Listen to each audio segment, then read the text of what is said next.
Okay, good morning, everyone. Thank you for tuning in to our anti-racism speaker series for the Center for Research on People of Color. I have the distinct honor and pleasure of introducing our speaker today, Dr. Tshaka Cunningham. He is the co-founder and chief scientific officer of Polaris Genomics and is a graduate of Princeton University, received his PhD in molecular biology from Rockefeller University, and completed his postdoctoral training at the Pasteur Institute in Paris, France, and at the National Institutes of Health in Bethesda, Maryland. He previously worked at the Department of Veteran Affairs, overseeing a federally funded national research program in aging and neurodegenerative disease, and serving as a subject matter expert for the VA's Genomic Medicine Implementation Program. Motivated by the timely need for advancements in diversity and inclusion in precision medicine while at the VA, Dr. Cunningham co-founded and serves as the executive director of the Faith-Based Genetic Research Institute, a community-based nonprofit organization dedicated to improving people's lives through the power of genomics and precision medicine. A leading voice in advocating for diversity and representation in the field of genomics, Dr. Cunningham also serves as a board member of the Future Kings and Queens STEM Biomedical Program, a STEM-focused nonprofit organization for youth from underserved communities in the DC area. So please join me in welcoming Dr. Tshaka Cunningham to talk to us today on engaging diverse communities in genomics research. Thank you so much, Dr. Cunningham, for joining us. All right, well, it's great to be here, Dr. Taylor. Thank you. It's such a privilege to speak to this group. I prepared some slides I'll talk through and then leave some time for discussion and questions afterwards. But as Dr. Taylor mentioned, this is a subject matter that is very near and dear to my heart, not only as a researcher, but as a person of color who's living the experience as an African-American male in this country and everything that comes with that, including the weight and burden of previous generations of racism that we're fighting against. So I think it's very appropriate that we're having this discussion in the context of the anti-racism speaker series. So let me share my screen and see if we can get started. Okay, and again, I'm Dr. Cunningham, as she mentioned. Not only am I the executive director of the Faith-Based Genetic Research Institute, which is our community nonprofit that does outreach work, I'm also a biotech entrepreneur. So I'm a chief scientific officer and co-founder of a genomics company called Polaris Genomics that works to make new genetic diagnostic tests for mental and behavioral health disorders. So very exciting to use genomics in a new and innovative way. So for me as a scientist, whenever I talk about genomics, I always start with the DNA, right? It's all about the DNA. You know, you've heard back in the day, a 90s song, it was all about the Benjamins, right? For us in the genetics field, it's all about the DNA. Deoxyribonucleic acid is the molecule that makes us us. And there's still so much that we don't understand about it. And as someone who's been studying DNA and RNA and proteins as a molecular biologist for the better part of the last 3 decades, it's just amazing to me how much we do know so far and how much knowledge we've gained over the last, let's say, 20 years, but still how much we have to learn. And so that's why it's so important for us to make sure that we increase the aperture on the data that we collect. So that's sort of like point number one, just looking at you know, what our knowledge of DNA and everything that went into collectively generating that knowledge, from discovering that it existed to discovering its structure to being able to sequence it. We're still on a stair step going up, a pathward forward to understand it. And it's of vital importance for not only for our species, but for, you know, our health and well-being in the future. And just to level set on some basic facts that will that'll help us understand why diversity is so important. It's a well-established scientific fact that early humans evolved on the continent of Africa hundreds of thousands of years ago. And as we evolved as a species and our brains got bigger and we, you know, learned how to develop societies, we spread out. And so these founder populations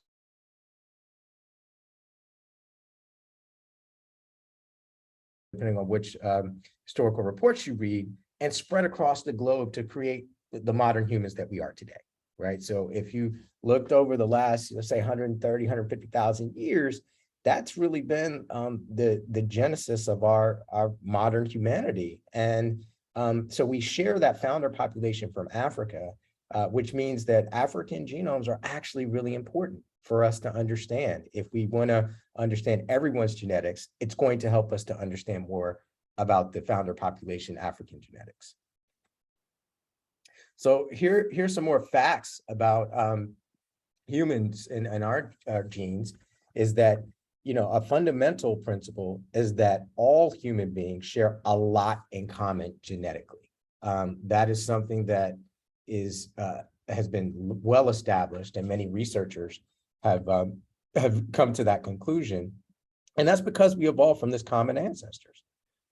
So we're actually, relative to other primate species, very closely related. So if you compared us to, let's say, macaques, we're 99.9% identical at the DNA sequence level.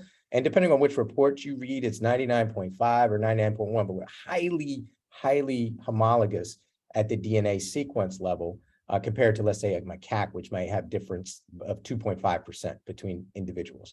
That small, tiny bit of genomic difference comes from minuscule, I'd say, variations in the 3.2 billion bases that make up our DNA.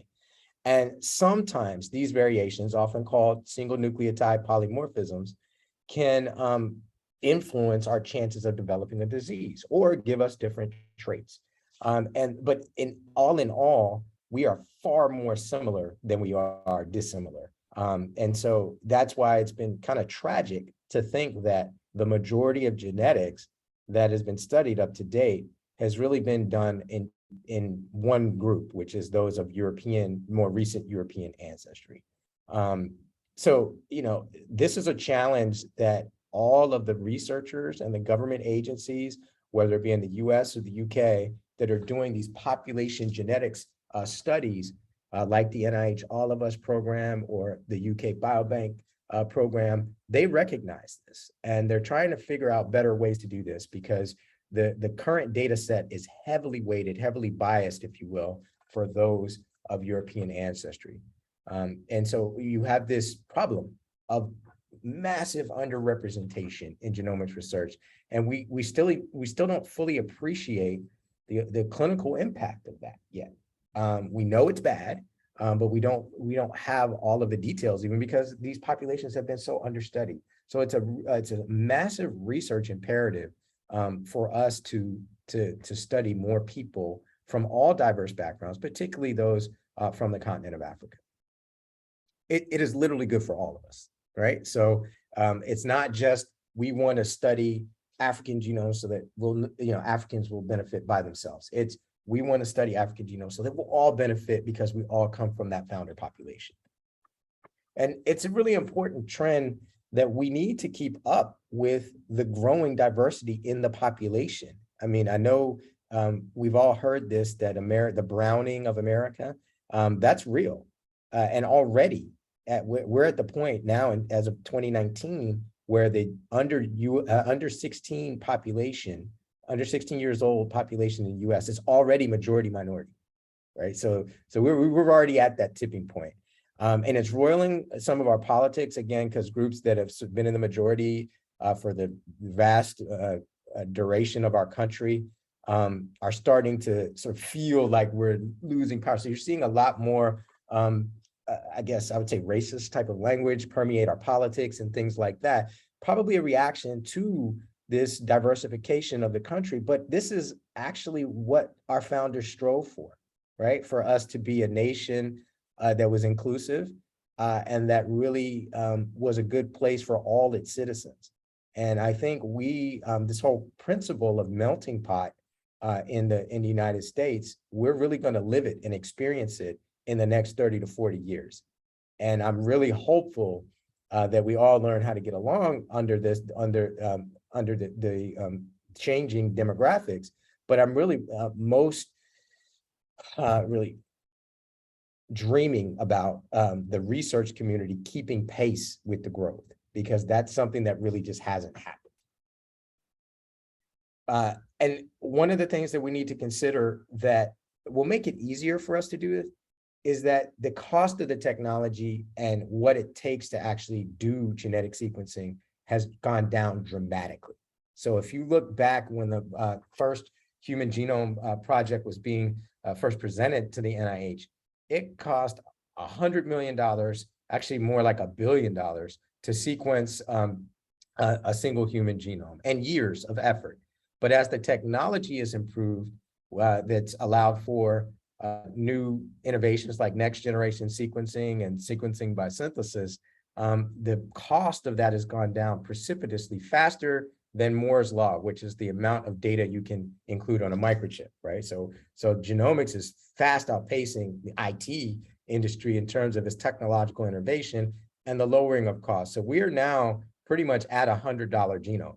We are, right? So if today Illumina wanted to, allow for a $100 genome, they could. And I think that that is going to be something that's a game changer that will democratize access for everyone to be able to have their genome sequenced. So I can envision a future not too far from now, maybe in the next 10 years, where everyone has access to their whole genome sequence on their phone. And therefore we'll have a diversity of individuals that will have that information at the ready. And our mission as researchers and scientists is to increase that pool of diversity as much as we can so that we can understand all of the genetic variation that's in our population.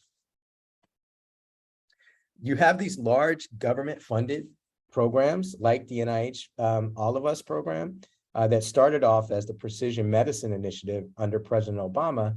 And the goal has been to really capitalize on our capability now to sequence individuals at a massive scale and really move from the current paradigm of one size fits all medicine. That is, we give you a pill, we hope that pill works regardless of your genetic background and all these other specific attributes, to precision medicine, where we consider everything about you, your genomics, your lifestyle, your health history, and any other environmental factors to really optimize your care. And there is a lot of excitement around precision medicine. We've already seen how it's basically transformed certain parts of medicine, like cancer care, where it's now standard of care in many cases to get tumors sequenced, where it wasn't 20 years ago. And it's really improving health outcomes. So this is something that is very exciting for the medical field, and just all the more reason why we need to have data for everybody, so we'll know everybody's precise medical profile to help improve their care. So that's why you have these programs like NIH All of Us. I think it was very forward-looking back in 2015 for President Obama to start the funding for that. And this is a program that's ongoing now. And still trying to reach its goal of getting 1 million citizens to have their DNA sequenced and matched with some of their personal health information to really empower precision medicine. But it is a struggle to actually recruit for this program because of some of the historical inequities that have made certain communities less likely to want to participate. And we have a lot of work to do in this field of genomics and precision medicine, because this is a report, it's a little old now, but I think it highlights a trend because it's the numbers haven't shifted that much since 2016, let's say, that the vast majority of studies that involve genomics, let's say in 2009, 1.7 million samples sequenced in 2009, 96% of those were from European ancestry, with only 4% of non-European ancestry. Again, fast forward from 2009 to 2016, dramatic increase in number of samples, 35 million samples, so almost 30 times more samples sequenced, but still 81% European ancestry. And the majority of that diversity that was gained was from large Asian cohorts being studied in different Asian countries.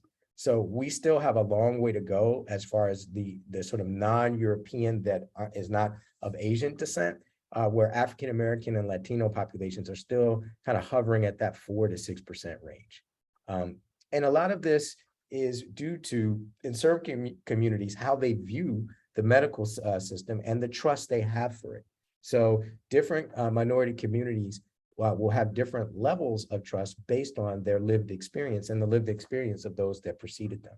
So I wanted to talk a little bit about that, but also share some insights that I gained from the time when I worked in government and worked on one part of this precision medicine initiative, which was called the VA's Million Veteran Program.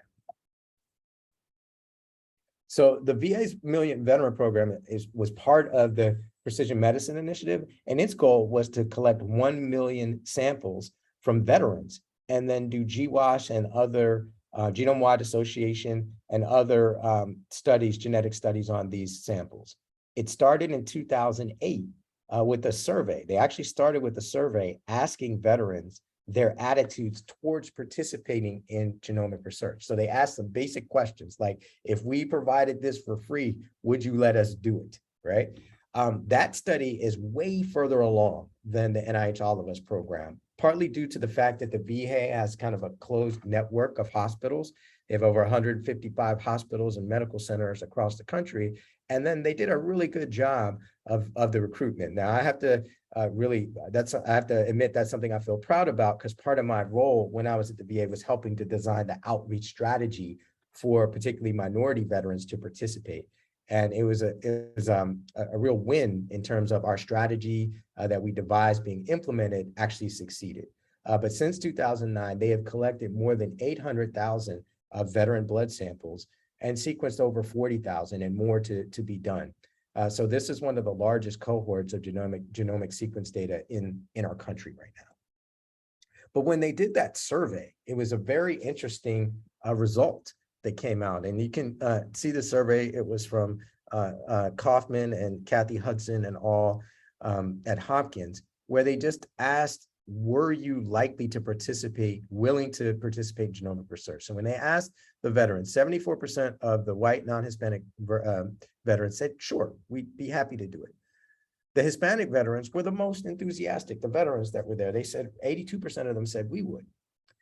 Everyone else was around 71%, but the African-American, Black non-Hispanics were in that 50% range consistently. So significantly fewer would say, yes, we would do it even if you would do it for free.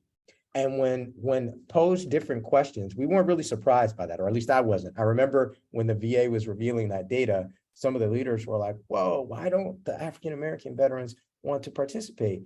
And, you know, I was the only person of color in the room at the time, so I kind of couldn't raise my hand and give them the answer. So I had to kind of wait until after the meeting and go behind it. And I was like, well, look, what you're seeing reflected in this are the historical inequities that this population is perceiving and the distrust, even when it's free, that would make them not want to participate.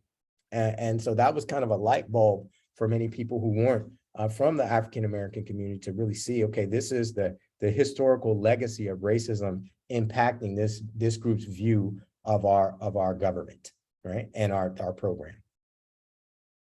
So what we did to combat that, and what I led, was the Million Veteran Program Diversity Working Group. So for about 2 years, I was able to convene a panel of experts to help us tackle this problem. And what we were able to do was develop a strategy for them. We presented it in 2009, and then they began to implement it on recommendations that they could do to kind of address this head on and increase minority participation.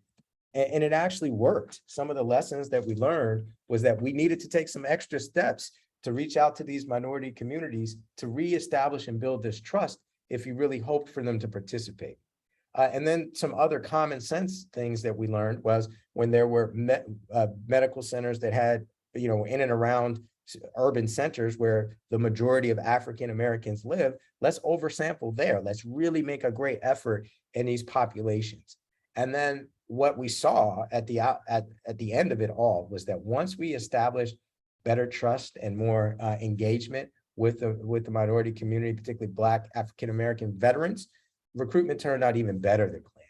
Once we did the hard work of trying to rebuild the bridges and really making sure all of our marketing materials and everything for the program were culturally congruent, Black and brown faces on the flyers, Black doctors involved in making the requests, for them to participate. We won. We actually fixed the problem a bit. So even though African Americans are only 12% of the veteran population, they're 16% of the MVP cohort.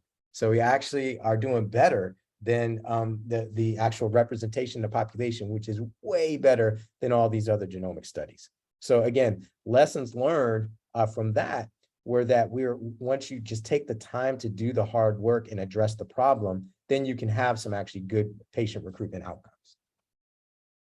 But one of the things that was kind of present throughout was the realization that we are fighting against a long history of racial bias from within the medical community. Now, this scary looking gentleman here is the late Dr. Samuel A. Cartwright. And back in the 1800s, he was a prominent physician. He wrote a report, an actual scientific article that was discussed at big scientific meetings of the day, called A Report on the Diseases and Physical Peculiarities of the Negro Race, okay? And in it, he coined this term that was just fascinating to me, a term called drapetomania.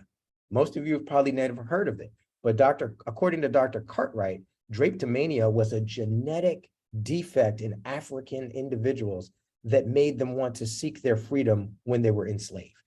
Okay, so he actually came up with a genetic category for slaves that wanted to seek their freedom. Now, we all know that's BS, but it's indicative of, the kind of pseudoscience that was being accepted at the time that grew into the eugenics and phrenology movements that really furthered these racial stereotypes to divide and classify the races. And in fact, the eugenics movement, many people don't understand, predated Nazi Germany, and a lot of the tropes that Hitler played upon to really demonize and terrorize the Jewish population came from the eugenics movement here in the United States. And they had actually laws on the books up and through the 1960s. The last person that was victimized by these laws was in 1968 in Mississippi, that actually sterilized certain individuals, mostly African-American individuals, that they deemed dim-witted. In order to reduce the spread of bad genes in the society. So we're fighting against that kind of backdrop of history. And not only that, but endless numbers of incidences that African Americans have experienced throughout their hundreds of years of existence, a very difficult existence in this country. We know some of the most famous ones. Exhibit A, the US Public Health Service syphilis study at Tuskegee. That's so famous because it's one of the worst and most egregious abuses of medical ethics that we've ever seen. It is actually was so bad that we have modern IRB laws because of it. But this was a case where the government was sponsoring a study that was purposely injecting individuals with syphilis and telling them that they weren't. So, people actually had incredibly bad health outcomes. People actually were born blind from this, the descendants of some of the participants in the study. And it was a really kind of a psychological scar, I'd say, on the African-American community. It's always in the background there. And then Exhibit B, that's gotten more press in the last several years, was Henrietta Lacks, where her body was literally taken from her without her consent and used to further medical research in ways that have enriched many individuals and many companies, but not her family. So that's something that we're more familiar with due to a movie being made about it by Oprah and others. But then Exhibit C, I would say, are all of these instances in everyone's families of health disparities experienced by African-American patients over the years. My doctor didn't even ask me this question. I felt like they brushed me off. I didn't get the level of care that I should have gotten. And it's still kind of rampant in the medical establishment and something that we're dealing with. And so this is going to be important for us to address it head on in order to reestablish trust that particularly African-Americans don't have. So what are some strategies that we could use to overcome this and really combat this and rebuild trust for minorities in the medical community? Well, some of the things that have worked in the nonprofit outreach efforts that I do is to highlight the health benefits that minority patients can realized due to the advances that we're making in science and biomedical research. Once you show people how they can really be helped, sometimes you can get them to kind of overcome their fears. And then another thing that we've learned through experience is that we try to provide culturally congruent, what we call honest brokers. That is, people from the community, people like myself who happen to be African-American and scientists, to talk to the community about science and share this science information in a way that you've already established a bond of trust because you're part of the community. So having more honest brokers is actually very key. And then I think we all need to, particularly in the moment that we're in the last several years, and the one that was precipitated by George Floyd and Breonna Taylor and all of these other high-profile executions of African-Americans at the hands of law enforcement, is to address racism at the highest level in academia, industry, and government, to really create a level playing field for scientists of color and professionals of color in these fields, to actually grow the pipeline in a meaningful way, and not in a way that isolates people still and continues the level of distrust. So these are things that we could all do. Everyone can be an advocate in this regard. And I think academia has a very important role to play as we look across academia at the highest levels and still see a relative lack of diversity, particularly in the sciences. So these are things that we need to address. So I do a lot of work in the community when I'm not running my biotech company, working with our community-based nonprofit. It's called the Faith-Based Genetic Research Institute. We're a 501c3 that's dedicated to really democratizing access to genomics and educating our populations on genomics and precision medicine to make sure that we know what it is, we understand why it's good for us, and we're encouraged to participate. So we work through networks of churches and other civic organizations to really meet people where they are and really share information about genomics and precision medicine and answer questions. A lot of the times we'll go, this is an example of an event we did in Detroit, like right before the pandemic occurred in June, where we had a group of churchgoers coming in on Saturday morning, spent their Saturday learning about genomics and precision medicine and asking us questions. There was a panel of experts, myself included, that were there to answer the questions. Now, we do events prior to COVID, we're doing it sort of around the country, but now it's more local to the DC area to engage our local community. And we do websites, blogs, et cetera. But the goal is to share this information, letting people know where we are with this, and helping them feel more comfortable to participate. And we've seen some dramatic changes in attitudes through these events. And it's been really amazing. Like this one event we did, the top picture is actually an event we did in my church, where over 200 individuals came out on a Saturday morning. And by the end of it, I had at least 100 in line waiting to see if they could get sequenced that day, right? So this was a dramatic change in attitude, and it was, you saw the actual change in their desire to participate. So that's really great. We're continuing this. We actually have an event coming up on tomorrow, where this is Dr. Washington, Kareem Washington, who formerly was the director of Howard's Department of Genetics and Human Genetics, that we do this lecture called DNA 101, Understanding Your Genealogical Heritage and Health Outcomes. And we're doing this as part now of the All of Us program, trying to do outreach for it. So this is a grant that we got to do outreach through the NIH All of Us program. And we're going to be doing these events monthly. So I can certainly share information with Dr. Taylor and your group so you can participate. So I wanted to kind of wrap up with the concept of why, right? And one of the themes that we cover at Faith-Based Genetic Research Institute is, what is our why? What is your personal why? And one of the things, the reason why we do that is because we realize that genomics is intensely personal. It's about as personal as you can get, the knowledge of your own genome. So I'm going to talk a little bit about my why.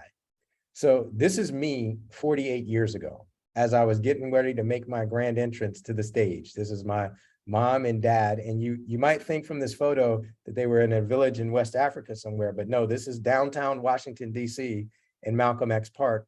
And this is on their wedding day, where I'm in the womb. So my mom's egg and my dad's sperm made me. And these are my chromosomes, and this was me circa 1974. And this is the evolution of me. It was actually my grandmom. This is my grandmom. This is us at Gorée Island in Senegal, visiting my mom while she was doing a Fulbright scholarship there in Dakar, Senegal, at a slave fortress. So at 8 years old, that was my first connection to my African roots, really, like understanding that some of my ancestors came to America through a passage like this Dakar Gorée Island slave fortress. And because of my ancestor, my most recent ancestor, my grandmother, that's how I got into science. My grandmother was a researcher at the NIH before Black women were allowed to really get PhDs in biomedical research. And she's like my hidden figure. You all have heard that movie Hidden Figure with Katherine Johnson and all these amazing, incredibly talented African-American females that were behind the NASA space flights. My grandma was like one of those, but at the NIH. And one day I will write the book on her life. But for me, she really inspired me in science, and it's kept me in the lab talking about science to this day. So she sparked a passion in me as a child that has stayed with me and has kind of evolved into me doing it. But why do I really want to understand my DNA extends to now my kids, right? So this is a snapshot of my little 23andMe profile, right? So as they do their ancestry imputation, really interesting looking at the racial admixture that's in me. I mean, I have 3 African names, Tshaka, Tshaka Cunningham, because my parents were all about, trying to connect us with our African history. But when you look at my DNA, I'm only about 56% Nigerian or African, and the other 40% is British and Scandinavian and Iberian, right? So when you look at that, you recognize the tremendous admixture and diversity in my own SNPs. So I don't just have to pay attention to African SNPs. I want to pay attention to Caucasian SNPs and maybe even some other Asian SNPs that I get that I've now passed on to my kids. So my why is to understand as much as I can about my genome so that I can pass on that knowledge to my kids. And these are my sons, Logan and Sam, who are like the light of my life. So that's my individual personal goal. But as a researcher, it's just good science, right? I want to see our field do this and really tackle it, battle the intrinsic racism that's kind of gotten us to the point where we are, to do it because it's good science. And this is a report from Nature Reviews Genetics that really highlights why we need to increase the study of non-European genomes in this in order to really look at it, because over 3/4 of the world's population live in Africa and Asia. So if you're going to ask, what are we genetically, it's not 96% Caucasian, right? So we need to look at things almost from the lens of 76% Asian and African, right? And others. So I think really trying to get to the point where we have equity and parity in our databases will be everyone's imperative. And with a lot of work to undo, the negative things that have happened due to racism, I think we can get there. But it's going to take everyone recognizing kind of where we were in order to understand where we want to go. So I would say we should all, just to wrap up, to continue to increase everything we're doing to improve diversity in genomics research. I mean, be encouraged for all of you who are out there doing this work or thinking about doing this work. We will make a dent on this and continue to work out the problem of it. Continue to engage in these communities and really engage with stakeholders who are trusted voices. I've found through working with churches, pastors and bishops and deacons are really great trusted voices in communities. So as we educate these clergy about what genetics and precision medicine is, we've seen tremendous positive outcomes. And then one of the things I've also learned that's so important is when we go into communities, don't talk at communities. I've seen many times where you'll have, let's say, non-minority individuals go into communities, talk about genomics and health, and it's kind of in one ear and out the other. And part of it is because sometimes an individual may express their fear about what's going to happen with their data, or what are you really going to do, and the person just kind of doesn't address it. I think really listening to individuals, understanding their fears, not dismissing them, but acknowledging them and addressing them will help us gain the presentation. And then finally, everyone, regardless of their racial and ethnic background, should be an advocate for doing this. Because as I said in the beginning, understanding diverse genomes will help all of us. And that is it. Thank you so much, Dr. Cunningham, for your for enlightening us on all the work that you've been doing, what's going to help us to engage diverse communities and increase diversity in genomics. And I want to ask for some questions from the audience. If you have questions, please just raise your hand and we can put your screen, we can spotlight you and you can ask your question, or you can put questions into the Q&A box at the bottom of your screen. So I see there is a question in the Q&A box from an attendee that says, speaking of DNA 101, give us your working definitions of these two current terms, GWAS study and epigenetics. Oh, I see you're typing. Yeah, I'm doing that now. I'm sorry, that's the professor for me. So when GWAS is genome-wide association study, that means you're going to take an entire genome and then associate it with whatever data you have for that genome, be it clinical or other data. So that's a term used for that. So it's looking at the entire genome, so like a whole genome sequence of an individual mapped with the other specific information. Then epigenetic to me is kind of like, that's a complex term, but it's like extra genetic to me. That's what it means, like environmental effects on DNA or these other modifications of DNA, like DNA methylation is something that commonly occurs due to environmental effects, breaks in DNA, things like that. Basically how mutations occur through sort of environmental effects on DNA. That's how I think about epigenetics. Okay. Okay. Do we have anyone else? I have a question for you while we wait for others to raise their hand. What are your thoughts on the new strategic plans that are coming out with the institutes at NIH that are focusing on expanding work in health equity, health disparities, anti-racism? Do you think that this will be helpful? And do you think that the strategies are there, that the mission is there, but do you see the strategies in alignment? Yeah, I mean, I feel like, do you want my honest opinion? Yes. Or my politically correct opinion? No, keeping it 100 real with you, 100% real. I feel like the NIH and others have been talking about this for a long time, and they've been in some ways trying to do it. But my real sense is for our governmental organizations, and I'm speaking as a citizen, a private citizen now, I no longer work for the government, is that we will need to see more people of color in senior leadership positions within the agencies to execute these strategies effectively, period. So I could have 10 white males draft or accept a really great strategy on how to increase the scientific workforce. But if I have no people of color, like the endpoint for those people to look at and say, oh, that's where I want to go, it's likely not going to be successful, unfortunately. And I think that until the organizations kind of break that Rooney Rule barrier for these government high positions, because if you look at the government high positions, look at the leadership, okay? It's very much like the NFL. So if you want to say, I'll use that analogy. The NFL is getting a lot of flack because they've got like 80%, Black players and like 3 Black coaches, all right? And there was a really interesting article that came over the Washington Post showing the Black coaches are just as good as the white coaches, and their win percentage, they just don't get hired, right? Well, you got to look at the workforce. So look at the workforce at the highest levels. How many Dr. Fauci level Black people do you see? Right? Right. Okay, right? So until we start to really fix that problem, and there are a lot of talented and, not disrespecting Dr. Fauci, one of the smartest people ever in this country, and he's a hero of mine.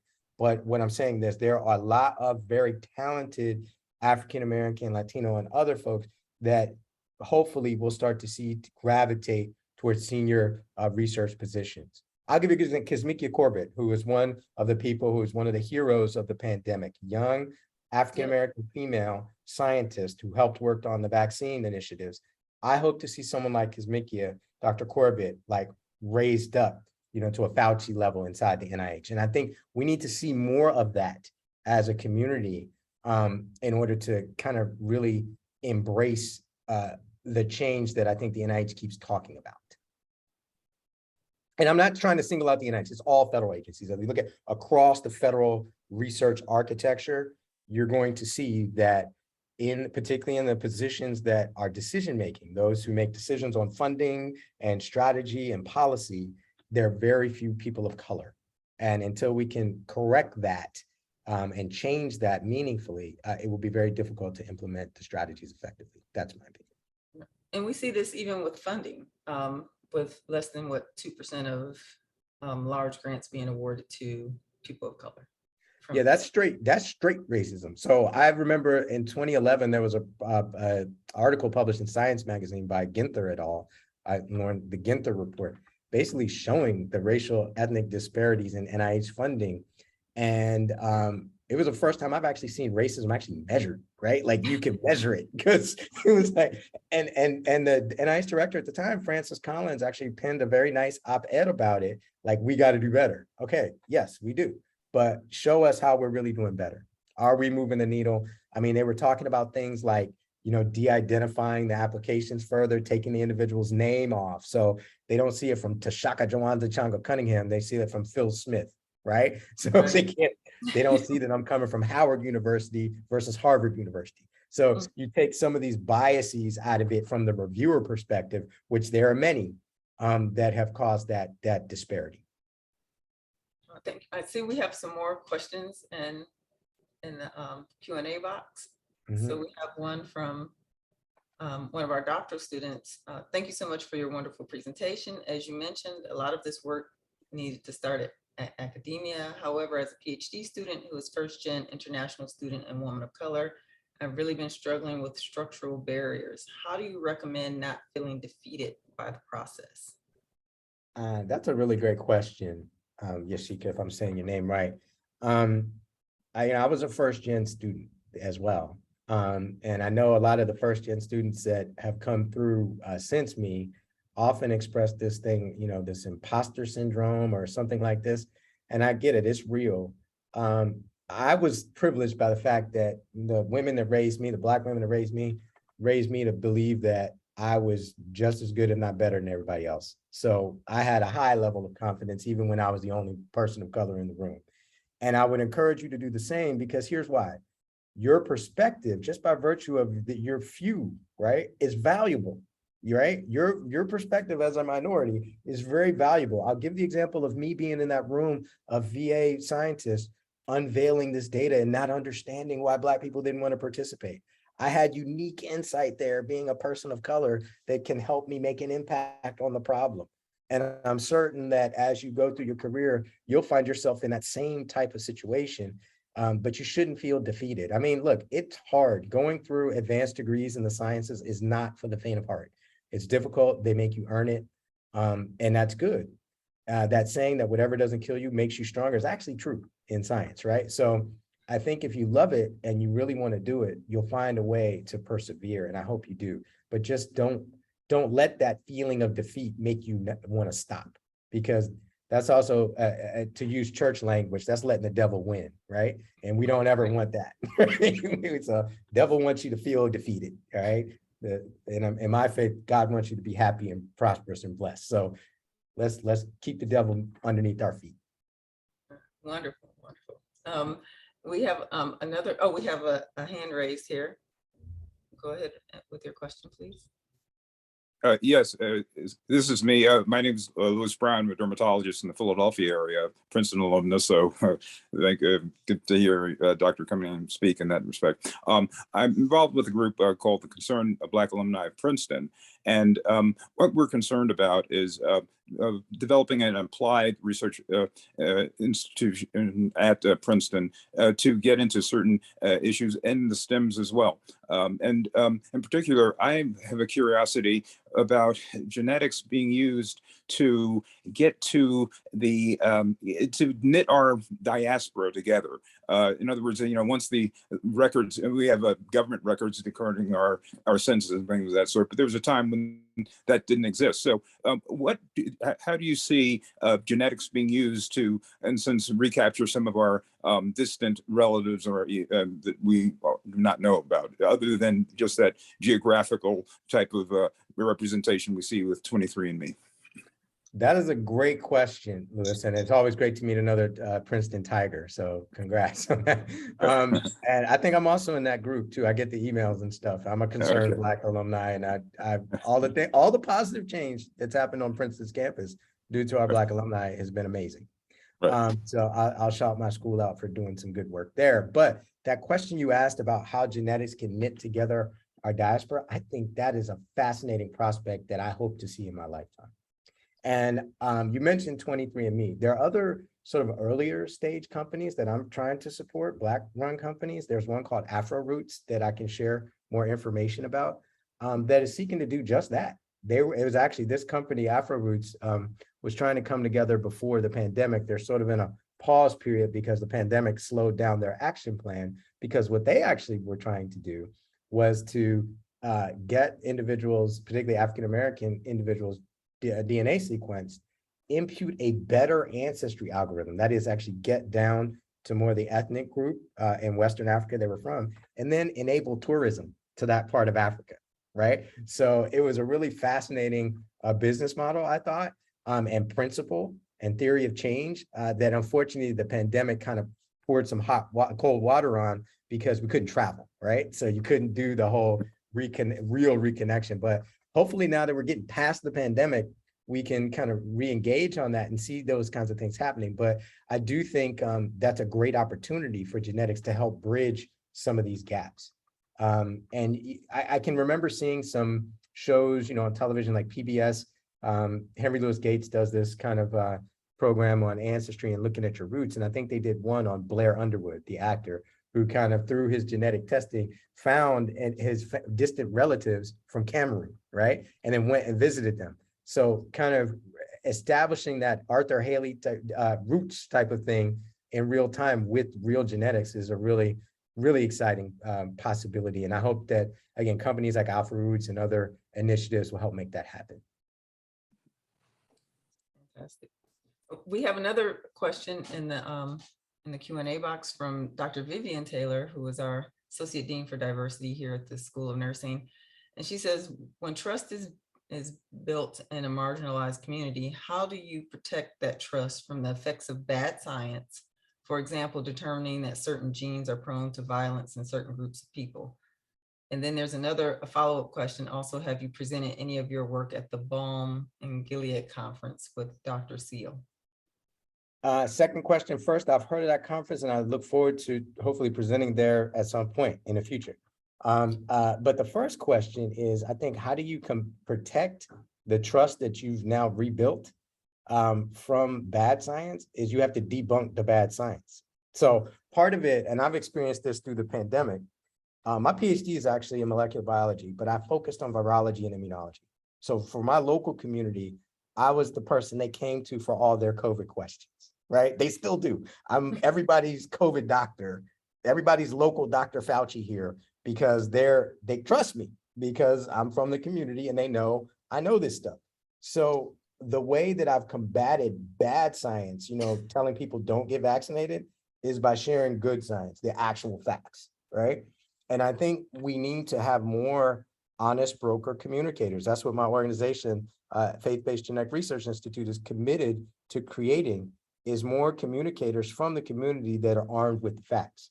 And it also have enough, I guess I would say, communication capability to express those facts in a way to the community in manners and terms that they can understand, lay terms. So I think it's just, I think the best way to combat it is for everyone to be armed with the right knowledge and to sort of drown out the bad science voices. Thank you so much. And then we have another question here from a hand up raised, Paul Carrion. Hope I said your name correctly. Can we unmute them?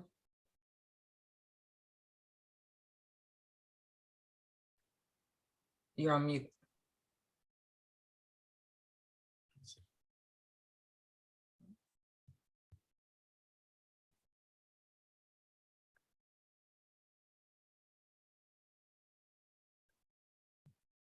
You may be talking on mute. Yeah, you may be asking your question, but we can't hear you. You're muted. Maybe if we can type it in the Q&A. Yeah.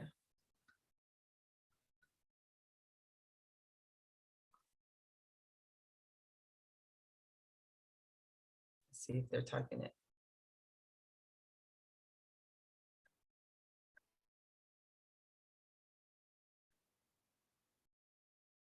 Looks like we're having a little technical difficulty here, but I'm so sorry that we didn't get to your question. If we have other questions, please raise your hand or place your questions in the chat.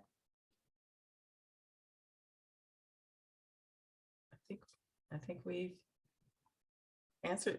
You've done a phenomenal job answering all the questions from our group here at the Center for Research on People of Color. Thank you so much for joining us. Your talk was fantastic, and I hope it, shed a lot of light for people that are doing this research or that are interested in participating in more genomics research and diversifying genomics.